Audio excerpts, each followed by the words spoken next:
Nous sommes à Monaco, ce petit État qui concentre le plus de milliardaires par kilomètre carré au monde et qui, pour tous, symbolise le luxe, l'élégance et la sécurité. Alors nul n'aurait pu imaginer que dans ce pays surnommé la perle de la Méditerranée, un tragique fait divers puisse survenir. La légende dit qu'à Monaco, on peut laisser une rivière de diamants sur le siège arrière de sa voiture, ne pas verrouiller les portières et qu'il n'y a absolument aucun risque de se la faire voler. Donc c'est un des États les plus sécurisés du monde. Il y a des caméras partout, une police omniprésente. Et pourtant, le 6 mai 2014, le Rocher, comme on le surnomme, est frappé en plein cœur. On va à Monaco, où le Rocher est endeuillé après la mort d'Hélène Pastor. Le prince Albert a exprimé sa profonde compassion. Pour l'avoir vécu en direct, à ce moment-là, c'est l'incompréhension. Hélène Pastor, c'est pas n'importe qui, c'est l'héritière d'un grand empire immobilier qui s'appelle Pastor. D'ailleurs, on appelait Hélène Pastor la vice-princesse. Le fait qu'elle se fasse assassiner dans des conditions quand même atroces, on a l'impression que c'est un vulgaire règlement de compte, tout ça fait que c'est vraiment une affaire qui sort de l'ordinaire.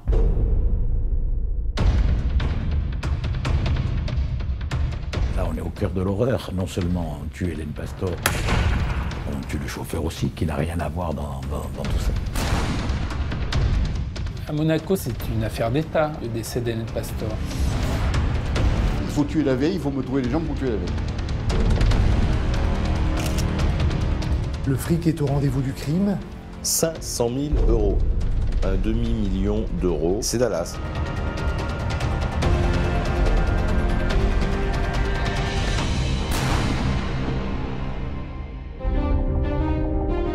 Monaco, le paradis des milliardaires. Nous sommes le 6 mai 2014. Derrière les fenêtres du très chic immeuble portant le nom de sa famille, Hélène Pastor, une richissime femme d'affaires âgée de 77 ans, règle les dernières affaires urgentes de la journée. L'après-midi est déjà bien avancé. Au pied de l'immeuble, son chauffeur et homme de confiance, Mohamed Darwish, l'attend.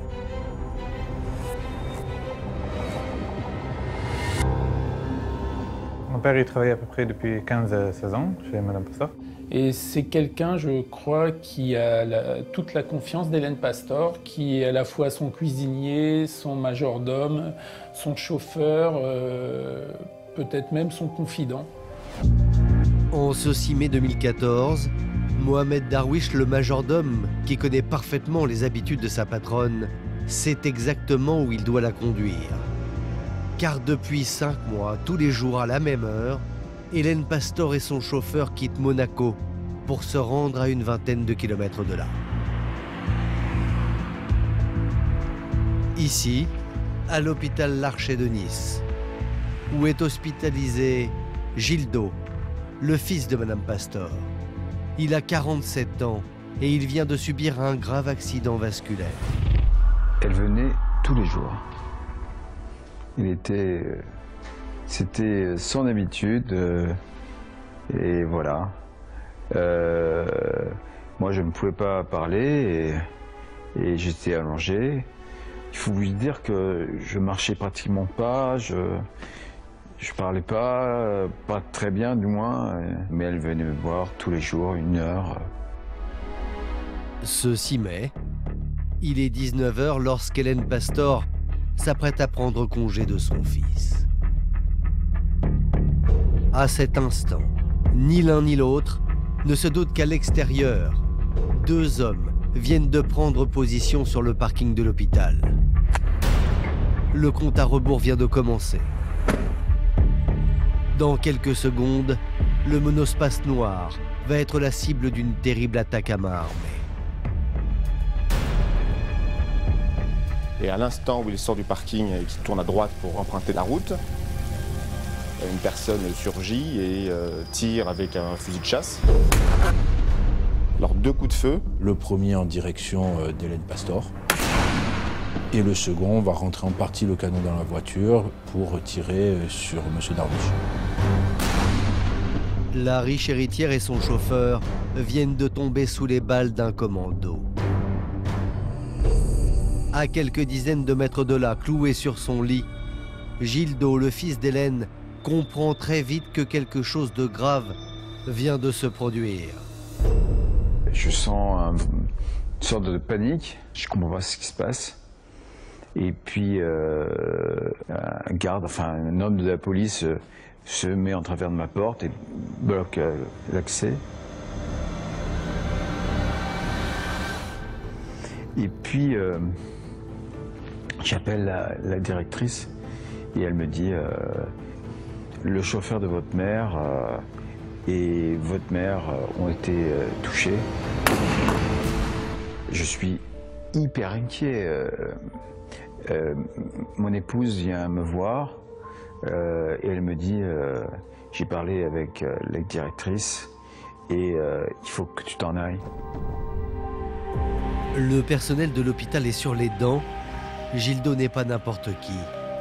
Propriétaire de l'écurie de course automobile de Monaco, c'est surtout un proche du prince Albert. De manière très secrète, il a été décidé tant par la famille que par les autorités de monégasques qu'il valait mieux qu'il rentre à Monaco pour sa sécurité.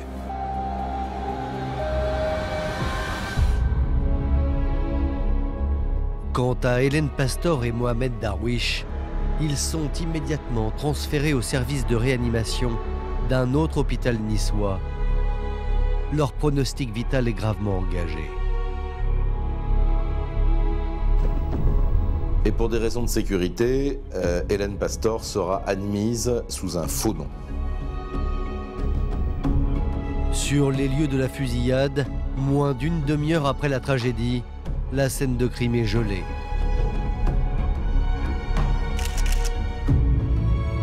Les experts de la police scientifique inspectent minutieusement le moindre millimètre du monospace noir d'Hélène Pastor.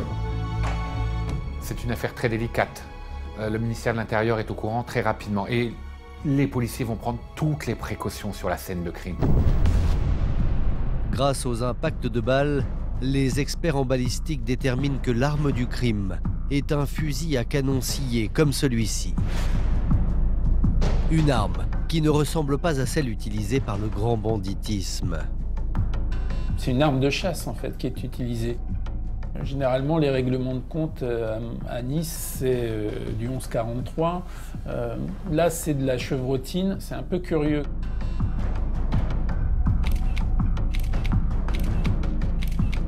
Étrange en effet. D'autant que l'hypothèse du crime crapuleux va elle aussi être écartée. Car sur le siège passager de la voiture, les enquêteurs retrouvent le sac à main d'Hélène Pastor qui contient une petite fortune. Ils vont découvrir dans le sac d'Hélène Pastor 1800 € qui n'ont pas été dérobés. Et donc ils vont exclure assez rapidement le crime crapuleux. Alors, si ce n'est pas un règlement de compte lié au grand banditisme, ni un crime crapuleux qui a mal tourné, quel était le mobile de cette fusillade? Et surtout, qui en était la cible? Hélène Pastor? Ou bien son fidèle chauffeur Mohamed Darwish? Pour le savoir, la police judiciaire oriente dans un premier temps ses investigations sur l'entourage du majordome. J'ai été entendu 3 ou 4 fois à la police à Nice. Ils m'ont posé des questions sur mon père. Au début, il avait commencé comme maître d'hôtel et dernièrement, c'était devenu aussi son chauffeur. Le rapport, il s'est passé très bien. C'est lui qui venait le matin à la maison pour préparer les petits déjeuners. Et le soir, vers 21h ou 21h30, ça dépend, il fermait la porte de la maison et rentrait chez eux. On a la confirmation à travers les auditions de ses proches et l'analyse de ses comptes que 1, c'était un homme travailleur, honnête, loyal, c'est les proches qui le disent, et que 2, il était droit et honnête, et c'est ce que disent les comptes. Donc, rien dans la vie du majordome n'explique qu'il ait pu être la cible d'un règlement de compte. Reste que l'homme va être la première victime de cette tuerie. 4 jours après les faits, Mohamed Darwish succombe à ses blessures. Le choc provoqué par cette fusillade est d'autant plus grand qu'à Monaco, Hélène Pastor est une personnalité incontournable. Car cette famille est une dynastie de riches propriétaires immobiliers qui ont façonné ce rocher devenu la perle de la Méditerranée. On estime que la famille Pastor possède à peu près 1/5 de l'immobilier monégasque. On pense que Hélène Pastor est assise sur un pactole de 12 milliards d'euros. 12 milliards d'euros. Sous l'impulsion de Régnier, c'est une des familles qui a su développer notamment toutes ces constructions sur le littoral monégasque. D'ailleurs, on appelait Hélène Pastor la vice-princesse parce qu'on ne peut rien faire à Monaco sans l'aval de la famille Pastor. Pourtant, malgré une telle richesse, Hélène Pastor est une femme à l'apparence simple, bien loin du bling-bling et des histoires sulfureuses qui font le succès des magazines People. Elle était discrète, élégante, travailleuse et se consacrait essentiellement à ses affaires. C'était une dame très gentille, très généreuse, très agréable. Et, elle avait son caractère, comme tout le monde sait, mais elle était très juste. Hélène, c'est la gestion excusez-moi l'expression, bon père de famille, d'un patrimoine immobilier. Donc on gère à l'ancienne. Mais Hélène Pastor n'est pas seule pour gérer les appartements et immeubles de la famille. La milliardaire est assistée de sa fille aînée, Sylvia. Je partage les tâches. Alors, Hélène Pastor a un regard général sur l'ensemble des activités et Sylvia se consacre de manière très régulière et rigoureuse à la comptabilité et à l'entretien du patrimoine. Côté vie privée, les policiers ne trouvent aucune aspérité à laquelle se raccrocher pour expliquer un tel guet-apens.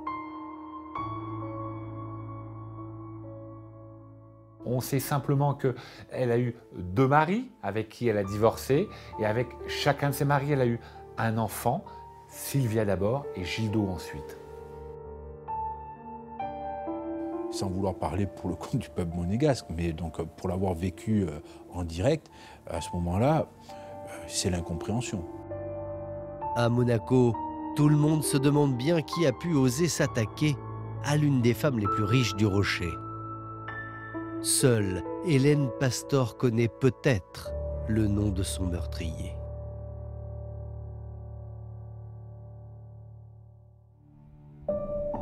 À l'hôpital de Nice, la riche héritière est toujours en soins intensifs. Mais les policiers obtiennent finalement l'autorisation d'aller l'interroger. L'audition est quand même très sommaire, puisque pour des raisons de santé, elle ne peut pas répondre très longtemps aux questions. Bien qu'elle ait fait un moment de coma, de perte de connaissance, elle se souvient de tout. Et voici très exactement ce qu'Hélène Pastor raconte aux enquêteurs sur son lit d'hôpital. Je suis montée dans la voiture. J'ai vu sur le côté droit un noir avec une arme qu'il a levée sur moi. Et après, elle décrit cette arme qui est mise sur la porte pour tirer un autre coup. La milliardaire a visiblement des choses à dire. Mais à cause de la fatigue, l'audition doit s'arrêter. J'ai peur. Je veux vous revoir car j'ai des choses à dire.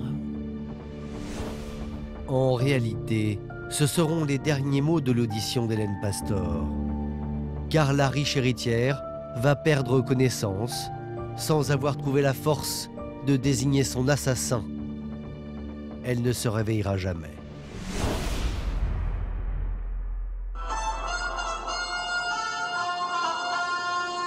On va à Monaco, où le Rocher est endeuillé après la mort d'Hélène Pastor. Le 21 mai 2014, Hélène Pastor décède des suites de ses blessures. L'annonce de la mort de la riche héritière inonde immédiatement les ondes et fait les gros titres des journaux du monde entier. À Monaco, c'est un véritable séisme. Il faut savoir quand même que c'est le ministre de l'Intérieur monégasque qui alerte la famille Pastor. C'est une affaire d'État, le décès d'Hélène Pastor.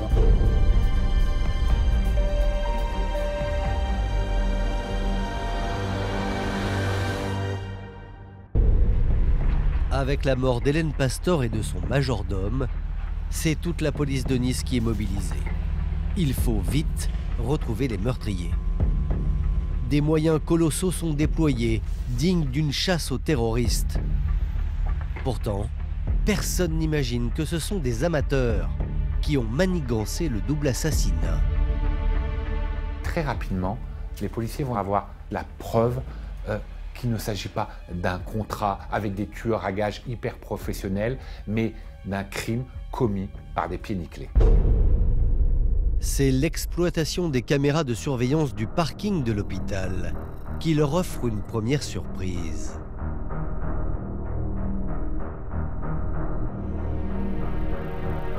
Sur ces images, les policiers voient distinctement l'homme qui a tiré.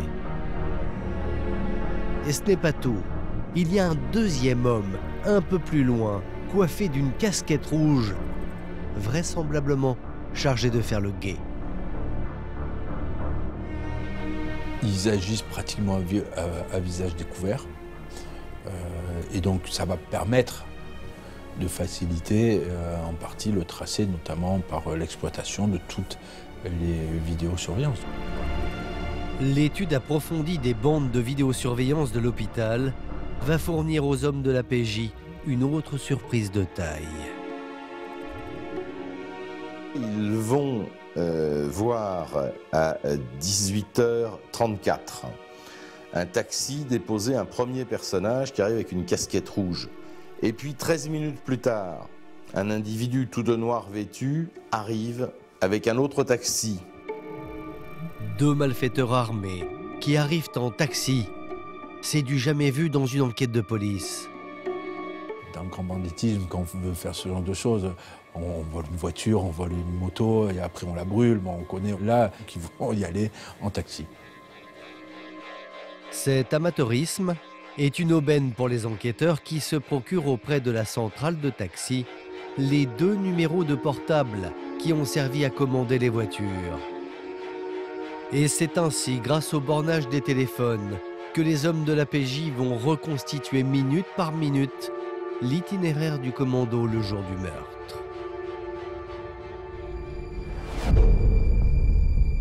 Tout commence ici à Marseille, le 6 mai 2014, le jour du guet-apens, avec l'achat par les suspects des deux téléphones portables.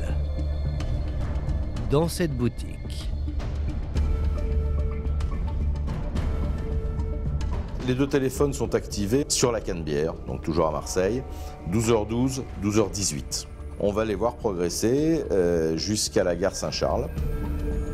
Sur les images de vidéosurveillance de la gare de Marseille, on aperçoit d'ailleurs très distinctement les deux hommes qui montent dans le TGV 6821 à destination de Nice.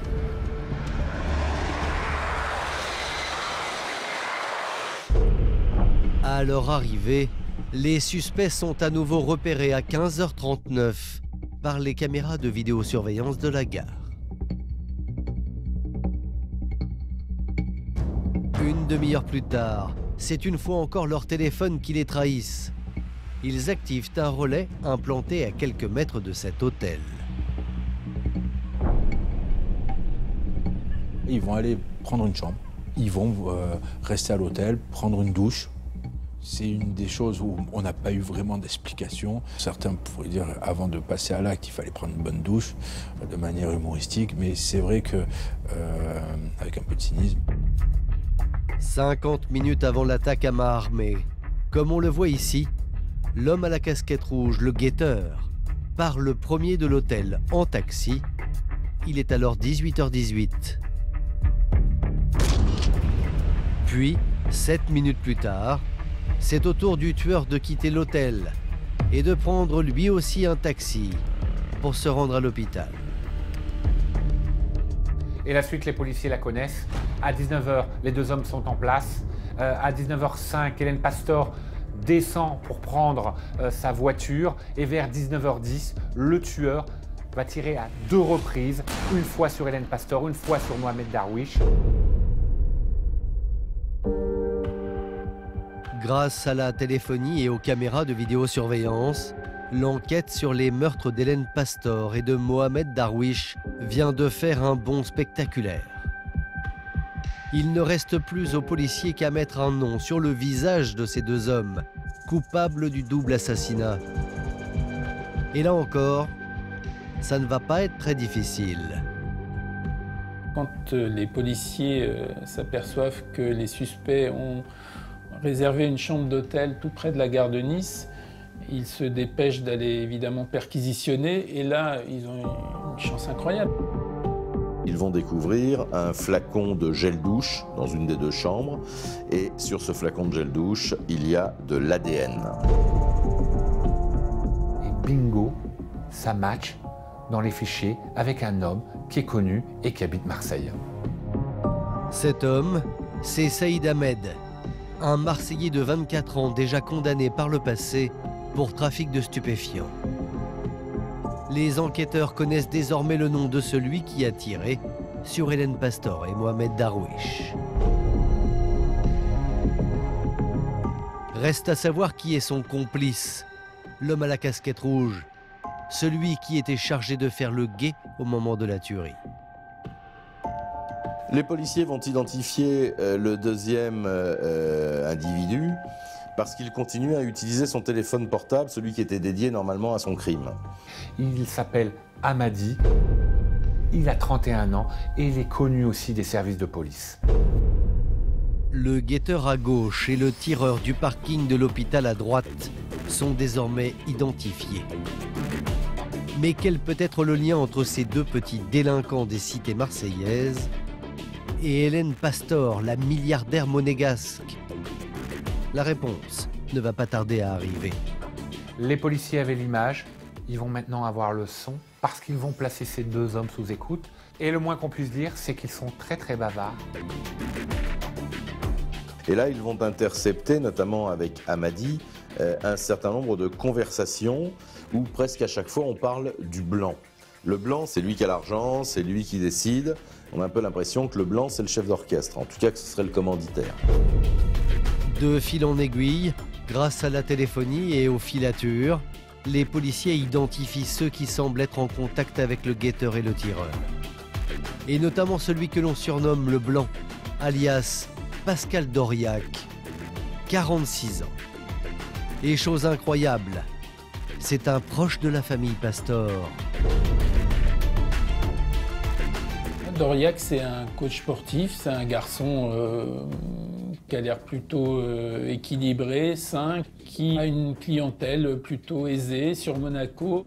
Et parmi la clientèle de Doriac, il y a un couple. Et c'est pas n'importe qui ce couple.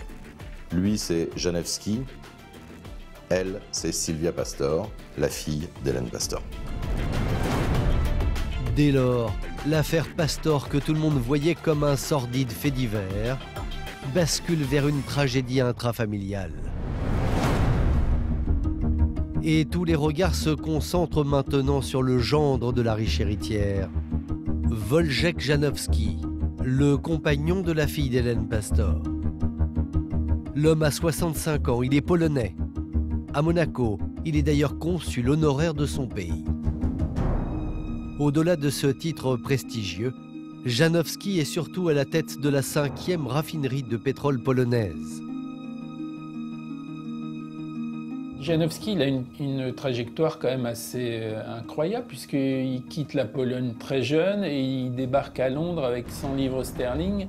Et très rapidement, il fait une carrière tout à fait honorable dans les casinos de Londres. Puis il se retrouve quand même directeur de la SBM, la Société des Bains de Mer, qui gère le casino de Monaco. Et dans le petit monde très sélectif, mais le petit monde de Monaco, au bout de très peu de temps, on l'accueille un peu partout, enfin on le reçoit un peu partout. Et donc c'est à la faveur d'un dîner, un de ces dîners mondain qu'on organise à Monaco souvent et volontiers, qui va faire la rencontre de Sylvia. Sylvia Pastor a déjà un enfant d'un précédent mariage. Et ensemble, ils vont avoir une fille. Cette union va durer près de 28 années, sans une ombre au tableau. En apparence seulement. Car Hélène Pastor, la mère de Sylvia, ne voyait pas en Janowski le gendre idéal. C'est le moins que l'on puisse dire. Hélène Pastor, elle a toujours eu des doutes sur Wojciech Janowski. Par amour pour sa fille, elle ne s'est pas complètement opposée à cette liaison. Mais elle a eu des doutes. D'ailleurs, Hélène Pastor n'était pas la seule à douter de l'honnêteté de Janowski. Même son fils Gildo se méfiait de ce mythomane invétéré. Car si côté pile, le consul honoraire de Pologne se présente comme un businessman à succès, côté face, c'est en réalité un industriel raté. La raffinerie en Pologne, c'est un désastre complet, il a tout perdu, il a perdu tous ses procès. Donc toutes ces affaires sont au néant. Il n'y a pas de réalité d'affaires, il n'y a pas de réalité de raffinerie, tout cela c'est du vent. La raffinerie de Janowski est donc un fétu de paille, mais il y a plus grave. En Pologne, l'homme est sous le coup d'une enquête pour escroquerie et blanchiment d'argent. Et les enquêteurs se demandent si le gendre n'a pas voulu faire main basse sur la fortune de la famille Pastor. En épluchant les comptes bancaires de Janowski, les policiers s'aperçoivent que ce dernier se sert abondamment de l'argent que la milliardaire Hélène Pastor verse tous les mois à ses enfants.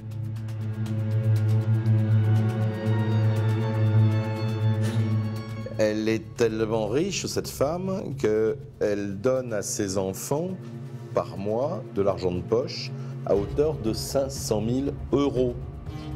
500 000 euros, un demi-million d'euros.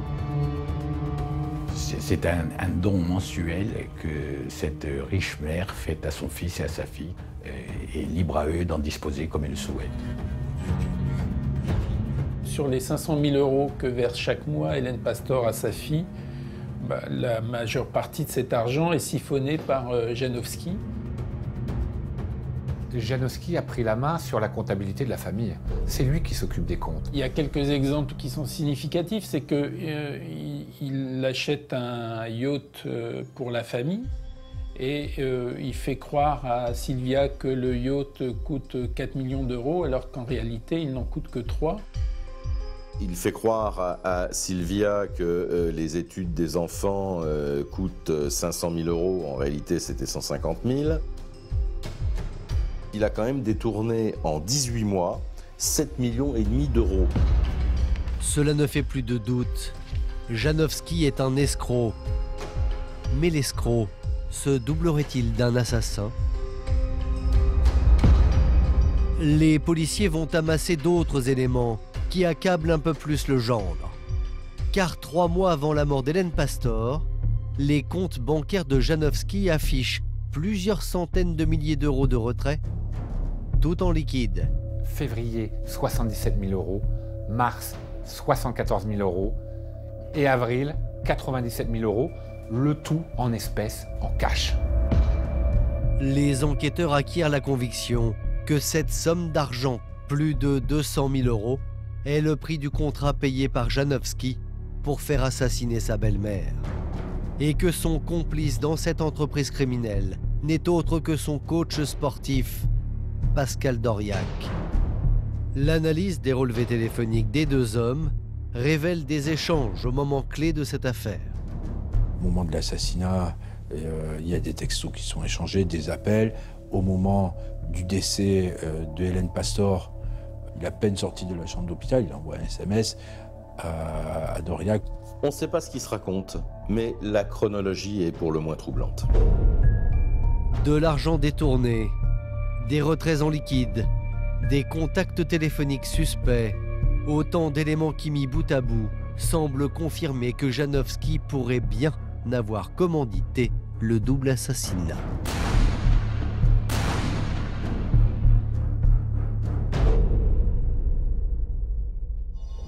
Alors, pour savoir ce qui s'est réellement passé, quel est le rôle exact de chacun dans cette pièce macabre, les enquêteurs opèrent un vaste coup de filet.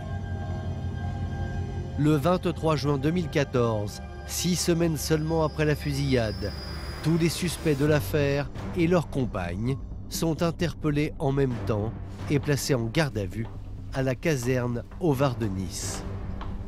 Et un casting assez improbable puisque ça va du consul honoraire de Pologne de Monaco qui est placé en garde à vue à un petit délinquant de Marseille. À arrestation exceptionnelle, garde à vue exceptionnelle. Les enquêteurs ont 4 jours pour déterminer le rôle de chacun, comme dans une affaire de terrorisme. Et forcément, celui que les policiers attendent tous au tournant, c'est le gendre de la famille Pastor. Et dès le début de son audition, Janowski donne le ton. Sûr de lui, dominateur, voire écrasant, et pour être vulgaire, il tient la dragée haute au service de police. Quand, par exemple, les enquêteurs le pressent de questions sur la fusillade, Janowski est catégorique. Êtes-vous impliqué, de près ou de loin, avec ce double meurtre? Non, catégoriquement non. Ce que le gendre ignore, c'est que dans la salle d'audition d'à côté, Pascal Doriac, son coach sportif, est en train, lui, de se mettre à table. Pascal Doriac, il dit tout.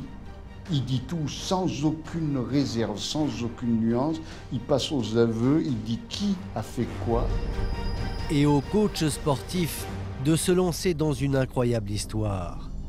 Celle d'un homme ordinaire qui, sous l'emprise de son riche patron, va devenir un assassin. C'est à Monaco, derrière les fenêtres du luxueux appartement de Janowski et de sa compagne Sylvia Pastor, que tout commence. Lors d'une séance 18 mois avant le double meurtre, Doriac reçoit les confidences de son employeur. Janowski explique à Doriac que Sylvia est très malade, et ce qui est une réalité puisqu'elle est atteinte d'un cancer. Que c'était une tragédie familiale quotidienne. Et il impute ce cancer au caractère de sa belle-mère. Il explique à Doriac que Sylvia va mourir sans doute à cause d'Hélène Pastor. Et donc, il lui dit de l'aider, il faut qu'il lui trouve une solution. Voici exactement ce que déclare Doriac aux enquêteurs. Il y a environ 1 an et demi, en 2012, M. Janowski m'a expliqué que sa belle-mère Hélène Pastor était un monstre. Il m'a demandé si je pouvais lui trouver une arme pour éliminer sa belle-mère. Pascal Doriac, un peu tétanisé parce que c'est son patron, il ne répond pas bien entendu et il s'en va. Les 2 hommes se revoient 2 jours plus tard. Janowski ne lui parle plus de rien, il n'est plus question d'armes, il n'est plus question de la belle-mère encombrante, etc. À un point que Doriac se dit « mais j'ai rêvé ». Mais ce que Pascal Doriac ne voit pas venir, c'est la manipulation dont Wojciech Janowski va faire preuve pour le mettre sous sa coupe. Car à partir de cet épisode, son riche patron lui propose de venir travailler chez lui 3 fois par semaine. Et au fil de ces 3 rendez-vous hebdomadaires, leur relation prend un tour plus intime. Monsieur Janowski a commencé à être familier avec lui, à lui tenir des discours du genre vous êtes le fils que j'aurais pu avoir. Pascal Doriac, il est à la fois fasciné par la trajectoire de Janowski. Pour lui, c'est un milliardaire qui a tout réussi. Et d'un seul coup, il est très flatté d'être l'ami, presque l'intime de Janowski. L'homme qu'il a en face de lui est devenu son ami, est devenu son guide. C'est là où Janowski est très fort, c'est que pendant plusieurs mois, il est en train de manipuler son coach sportif. comme un gourou qui parviendrait à convaincre son fidèle de l'aider. Et face aux hommes de la PJ, Doriac va expliquer que Janowski ne s'est pas arrêté à ses belles paroles. Car son patron va le couvrir de somptueux cadeaux. Une montre, des billets à l'opéra et même des voyages. Et c'est là que le coach aurait flanché. Et Pascal Doriac explique qu'elle n'était plus dans la position de refuser ou de s'opposer à Janowski. Janowski qui transforme en or tout ce qu'il touche, Janowski qui est du domaine du Dieu. Janowski lui dit, maintenant j'en peux plus, c'est plus trouve-moi une arme, c'est mon petit Pascal, il faut tuer la veille, il faut me trouver les jambes pour tuer la veille. Et ce serait ainsi que Doriac aurait succombé aux suppliques de son patron. D'autant qu'il lui paraissait possible qu'Hélène Pastor puisse martyriser sa fille. Oui, il s'aperçoit qu'au quotidien, quand même, Hélène Pastor est une femme pas très facile, qui harcèle un peu sa fille. Donc il en est témoin. Il y a à la fois ce quotidien qui n'est pas très facile, et d'un autre côté, il y a, je pense aussi, l'appât du gain et l'espoir d'une vie meilleure. 140 000 € en liquide, c'est ce que Doriac aurait reçu de Janowski pour le débarrasser d'Hélène Pastor.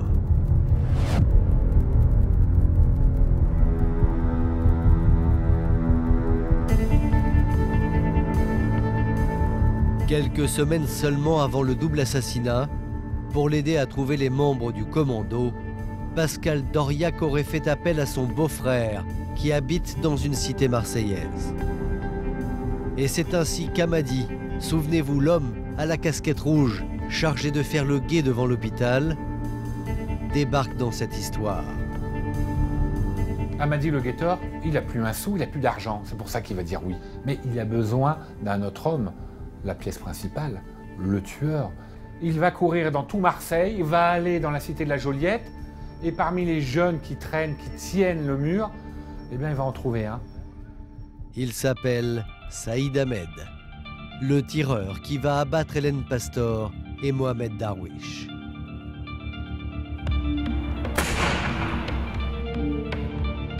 Dans les locaux de la police judiciaire de Nice, il ne reste donc qu'à Janowski à passer aux aveux. Mais l'homme résiste. Et face aux accusations portées par son coach, il a une explication. Janowski finit par admettre qu'il a payé Doriac, mais que ce n'était pas du tout pour exécuter sa belle-mère. Il va expliquer aux enquêteurs qu'en fait, il a été victime d'un chantage de la part de son coach sportif depuis maintenant 2 ans. Janowski dit « Doriac me menaçait mes proches et j'ai été contraint de lui donner de l'argent pour assurer ma sécurité. » Seulement les policiers n'en croient pas un mot. Mais plutôt que de le contredire, les enquêteurs choisissent de prêter une oreille attentive à ses propos. Une stratégie qui va s'avérer payante. Pendant 4 auditions, il va raconter sa vie. En se contredisant un petit peu, parce qu'il y a toujours cette volonté de vouloir présenter un profil extraordinaire, de businessman extraordinaire, donc il va parler qu'il gagne plusieurs millions d'euros par an de revenus. Le policier va dire, bon, maintenant on n'est pas à Disneyland, il va falloir un peu nous raconter la réalité. Au bout de 3 jours d'interrogatoire, l'homme, plus habitué aux hôtels de luxe qu'à une geôle de garde à vue, va s'écrouler et donner une autre version. Et à Janowski d'expliquer alors qu'il aurait agi pour sauver sa compagne, Sylvia, la fille d'Hélène Pastor. Il était dans un état psychologique épouvantable, parce que non seulement sa femme était rongée par ce cancer, mais elle était aussi rongée par la totale indifférence des siens. Vrai ou pas vrai, là encore ça n'a pas été démenti. Hélène Pastor, qui aimait certainement sa fille, mais ne l'a pas ménagée. Elle était, semble-t-il, toujours aussi agressive, exigeante avec sa fille, alors qu'elle traversait ce moment extrêmement difficile. Il explique qu'en réalité, il souffrait de voir que sa compagne était soumise aux volontés et aux pressions de Madame Hélène Pastor, que cette souffrance lui était devenue insupportable. Il considérait que là, on avait atteint un point de non-retour et qu'il ne pouvait pas accepter ce mépris qu'on manifestait à celle qui partageait sa vie. Et puis ce que dit aussi Wojciech Janowski pendant cette audition-là, c'est que les médecins, et en particulier celui qui a suivi le plus assidûment Sylvia, attribué la cause du cancer, au stress. Et le stress, c'est Hélène Pastor. Janowski ajoute que Pascal d'Aurillac se serait chargé seul du sale boulot. Car au vu de sa position plus que respectable, il ne pouvait en être autrement. Et c'est à ce moment que le gendre va lâcher aux enquêteurs une phrase totalement surréaliste.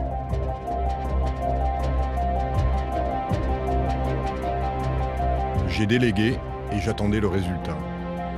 C'est comme quand je travaille avec mes collaborateurs. C'est le même principe que le management. Les hommes de la PJ viennent de recueillir les aveux de celui qui est bien le commanditaire du meurtre de sa belle-mère et de son chauffeur. Des aveux qu'il va d'ailleurs renouveler le même jour dans les couloirs du commissariat à sa compagne Sylvia, autorisée à lui parler quelques minutes. Ma sœur elle pleurait et elle m'a dit, il m'a avoué à moi, il m'a dit qu'il avait en gros mis ma mère, je ne sais pas le dire, qu'il avait en gros fait tuer ma mère. Sylvia, la fille d'Hélène, était loin d'imaginer ce scénario dramatique. Anéantie, voici ce qu'elle dira aux enquêteurs. Je ne comprends pas. Parce que même si ma mère était parfois pas très gentille, elle avait un bon fond et était généreuse. Je ne vois pas ce qui a pu pousser mon mari à faire une chose pareille. On avait une vie magnifique.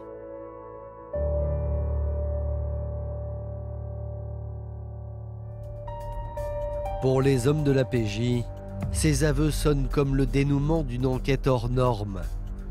6 semaines après le double assassinat, les policiers ont réussi à obtenir les aveux des principaux suspects.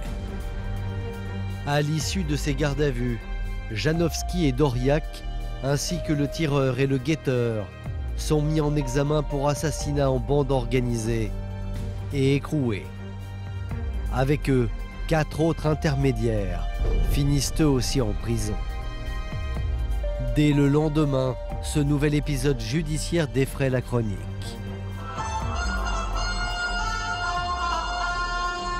Wojciech Janowski est passé aux aveux pendant sa dernière nuit de garde à vue.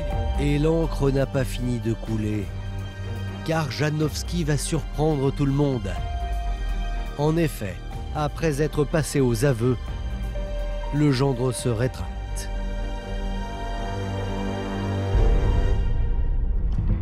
Lors de sa première comparution devant le juge d'instruction, Janowski affirme désormais que ses aveux lui auraient été extorqués sous la menace. Voici ce qu'il déclare. J'ai vu beaucoup de choses horribles à cause de la Deuxième Guerre mondiale. Torture, camps de concentration, et là, c'était pire. Voilà, il explique que voilà, il était sous pression, qu'il a été malmené, qu'il a été maltraité. Et à partir de là, il va constamment clamer son innocence. Mais pour la justice, ce n'est que le discours d'un homme qui veut sauver les apparences. D'autant que le mobile semble clair, l'appât du gain. Mais Janowski, il avait une vie au plan matériel assez avantageuse, grâce à Sylvia et grâce à la famille Pastor, mais il n'était pas marié avec Sylvia. Et puis à un moment donné, il a pris conscience que sa compagne était atteinte d'un cancer, que si elle était atteinte d'un cancer et si elle venait à décéder, ben lui se retrouverait sans revenu, et que par conséquent, ça n'était fini de ce mode de vie. Fini la vie de prince, fini les yachts, fini les belles soirées. Et ça, pour lui, c'est 28 années à monter chaque barreau de l'échelle sociale, à accumuler cette fortune, cette notoriété, cette respectabilité. Il était hors de question pour lui de retourner dans le caniveau.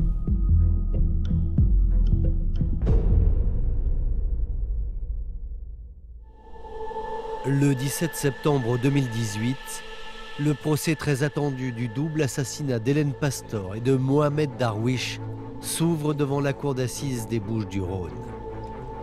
Toute la presse judiciaire s'est donné rendez-vous pour couvrir l'événement et la foule se masse à l'entrée du palais de justice. Tout le monde s'attend à assister à du grand spectacle, d'autant plus qu'un nouvel avocat a rejoint la défense de Janowski, le très médiatique Éric Dupond-Moretti, qui envers et contre tous dénonce une erreur judiciaire. Éric Dupond-Moretti dénonce un acharnement judiciaire, une enquête à charge, et donc évidemment ça fait salle pleine, déjà parce que c'est Dupond-Moretti, mais également parce qu'il promet quelque part des rebondissements. Dans le box, 10 accusés au profil très varié. Et sur les bancs des parties civiles, le fils et la fille d'Hélène Pastor font face séparément. Fait marquant, c'est également Gildo et Sylvia Pastor qui manifestement sont irréconciliables. Ils ne s'adressent pas la parole, ils sont toujours séparés par des avocats. L'indifférence de Gildo à l'égard de sa sœur était assez impressionnante. Moi, c'est ce que j'ai ressenti. Quant à Janowski, il n'en démord pas. Il le dit, le répète. Il est innocent. Janowski, il a un axe de défense qui est assez simple, hein, c'est que ses aveux lui ont été extorqués. Donc il met en cause la probité des enquêteurs, les méthodes de la police. Il se radicalise, il tente de faire une forme de scandale judiciaire pour dire, et c'est son seul élément, en réalité, tout ce qui s'est passé en garde à vue, ce sont des pressions. On lui a tout fait, il dira, sauf à m'avoir arraché les ongles. Les accusations du gendre finissent par agacer la cour. Alors, 13 jours après le début du procès, le président décide de donner le coup de grâce à Janowski. Il demande que soit diffusé dans la salle d'audience l'enregistrement de ses aveux passés en garde à vue. Je pense que ça a surpris la défense, ça a surpris tout le monde, mais ben oui, c'est bien, c'est à un moment donné, ben on va voir effectivement ce qui s'est passé. Le procès bascule, car les jurés, le public, tout le monde découvre médusé les images d'un Janowski visiblement très détendu qui passe aux aveux face à des policiers parfaitement courtois. L'extorsion des aveux ne tient pas la route. Et là, il y a un véritable décalage entre ce que Janowski a prétendu et la façon spontanée, apaisée dont il va donner les réponses relativement à sa participation. Dans la salle d'audience, l'effet est dévastateur. La défense de Wojciech Janowski vient de voler en éclats. Bah oui, bien sûr. La défense est devenue, à partir de cet instant, intenable et insoutenable. Et du coup, Éric Dupond-Moretti va claquer la porte du tribunal, furieux de la tournure que prennent les choses. Le lendemain, les débats reprennent. Malgré le film de ses aveux dévastateurs, Janowski continue de clamer son innocence. Et là, un moment rare va se produire. Signé Éric Dupond-Moretti. On attendait que cette vérité surgisse du prétoire, que enfin il libère sa parole. Il n'a pas réussi à le faire, Janowski. C'est son avocat qui voyait que la situation devenait désastreuse, qui a dit « Eh bien, je vais le dire à sa place parce qu'il ne sait pas le dire et je vais vous l'expliquer. »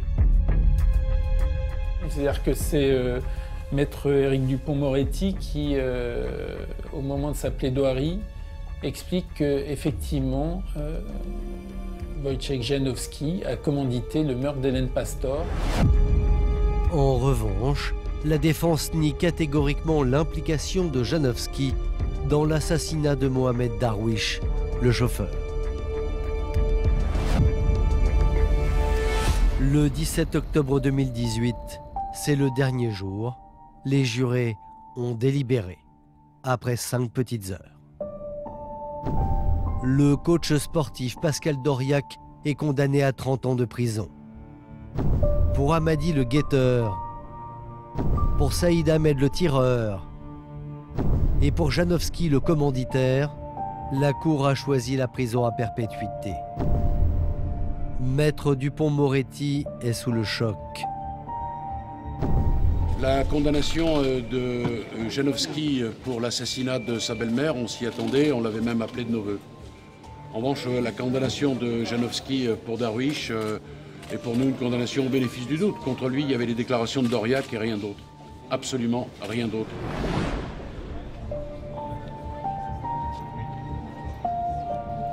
Ce verdict correspond totalement à ce que nous espérions, la perpétuité. Je suis très content. Excusez-moi. C'est pour Janowski une condamnation exemplaire. Mais pour la justice, l'affaire Pastor n'est pas encore terminée. Il y aura un second procès, car Janowski le commanditaire, Dauriac l'organisateur, Hamadi le guetteur et Saïd Ahmed le tueur ont interjeté appel. Pour l'heure, et n'ayant pas été définitivement condamnés, ces 4 accusés restent présumés innocents.